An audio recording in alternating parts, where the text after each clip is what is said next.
유네스코 세계자연유산으로 등재된 신안갯벌 등 해안가가 해양 쓰레기로 뒤덮였습니다.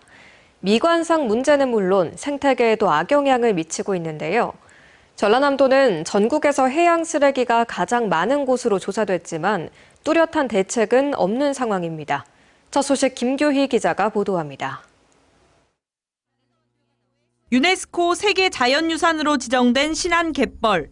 푸르른 바닷물 바로 맞은편 모래사장이 쓰레기로 뒤덮여 있습니다.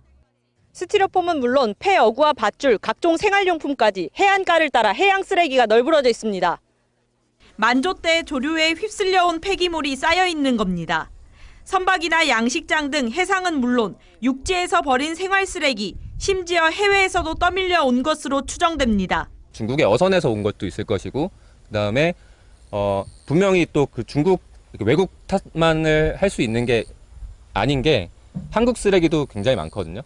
예. 그래서 이쪽으로 밀려오는 이유는 해류의 영향이 제일 큽니다.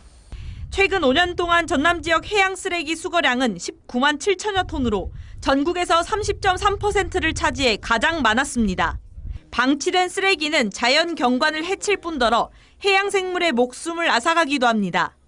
또 잘게 부서진 미세 플라스틱이 바다로 다시 흘러들어가 어류 등 해산물에 유입되면 그것을 먹는 사람 건강에도 악영향을 미칠 수 있습니다. 이렇듯 상황이 심각하지만 뚜렷한 대책은 없는 실정입니다. 해양수산부와 환경부, 국가유산청 등 해양 폐기물을 관리하는 주체와 관련 법이 분산돼 있기 때문입니다. 이를 해결하기 위해 지난 2021년 해수부 장관을 위원장으로 하는 해양폐기물관리위원회가 출범하고 관련 법도 일부 개정됐지만 위원회 참여기관에 세계유산을 관리하는 국가유산청이 빠져있는 등 한계는 여전합니다.